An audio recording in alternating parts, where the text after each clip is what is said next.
Hey everyone, and welcome. Today, we are diving into a super important new resource for anyone involved in research oversight, the AI Human Subjects Research IRB Reviewer Companion Guide.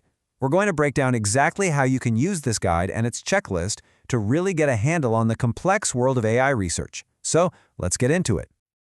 So let's just ask it straight up. Is your IRB really ready for what's coming with AI research? It's a huge question, and honestly, a lot of institutions are wrestling with it. As AI gets more and more woven into research, the old review methods just don't cut it anymore. So how can you be sure you're even asking the right questions? Well, here's the challenge. AI isn't just some new piece of software. It brings a whole new set of risks to the table.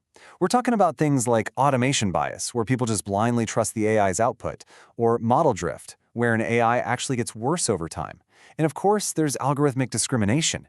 These are sneaky but really serious risks that could totally slip through a standard review. So to help us tackle all this, here's our game plan. First, we'll look at the AI review challenge itself. Then we'll introduce the toolkit built to solve it. After that, we'll walk through 4 different ways you can use it, figure out when you should pull out the guide, and finally, talk about how to customize it for your own institution. Okay, so let's set the stage. Institutional review boards, or IRBs, are basically navigating a whole new frontier here. They desperately need a solid framework to evaluate all the unique ethical stuff that AI research throws at them, and that's exactly why these new resources were created. Now, what's really cool is how these 2 documents work together. Think of it like this. The checklist tells you what questions you need to ask, but the companion guide, that's the secret sauce. It explains why each and every one of those questions is so important for protecting human subjects. It's that context that turns a simple checkbox into a really powerful review tool. All right, let's take a closer look at this toolkit. And I want to be clear, this isn't just another boring document to file away. It's a system, and it was purpose-built to bring some much-needed clarity to what can be a really technical, kind of murky review process. At its heart, the companion guide is basically a translator.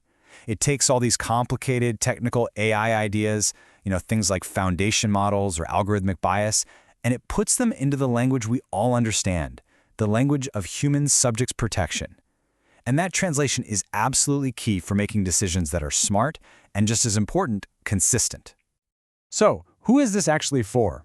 Well, as you can see, it's built for pretty much the entire research community. The main users, of course, are the IRB reviewers and staff, the folks on the front lines. But it's also designed for people like IRB chairs, investigators trying to figure out what's expected of them, and even educators. It's a seriously versatile resource. So you've got the guide, you've got the checklist. Now what? How do you actually put them to work? The great news is there's not just one right way to do it. The whole system is designed to be flexible, and we can break it down into 4 different workflows. And the key here is to find the workflow that really fits your needs at that moment. Are you brand new to reviewing AI? Is the study you're looking at super complex? Or are you an old pro just looking for a quick reference? Your answer is going to point you to the best way to go. Okay, option 1 is the side-by-side review. And honestly, if you're new to this is the one for you. You literally open up both documents at the same time. As you work through a section on the checklist, you read the matching part in the guide. This gives you that crucial why right when you need it. It's perfect for your very first AI review or for a really tricky, high-risk study. Option 2 is what I call the pre-review study. This is your homework. You read the guide before you even start on the protocol. This method is amazing for building up your fundamental knowledge, or for prepping for a big IRB meeting when you know a complex AI study is on the agenda. You do the learning up front so you're totally ready for the discussion. Then there's option 3, targeted reference. This one is for the seasoned pros. You've been around the block, you know what you're doing. You go through the checklist using your own expertise, and you only dip into the guide when you hit a specific roadblock, maybe a term you haven't seen before. It becomes this precision tool you use to back up your review. And finally, we have option 4, using it as an educational tool. This is all about leveling up your whole institution. You can use it for onboarding new members, running mock reviews with sample protocols. It's a fantastic way to make sure everyone on your board is speaking the same language when it comes to AI ethics. All right, so we've talked about the how, but the when is just as important. How do you know it's time to pause your review and actually open up the guide? Let's look at some really clear, actionable triggers. This table makes it super simple. Look, if it's your first time reviewing an AI protocol, or you see a term like generative AI and you're not 100% sure what it means, you always consult the guide. No exceptions. Now, if a study involves vulnerable populations or makes a tricky claim about data being de-identified, you should strongly consider consulting it. And for a simple continuation of a study you know inside and out, yeah, you probably don't need to.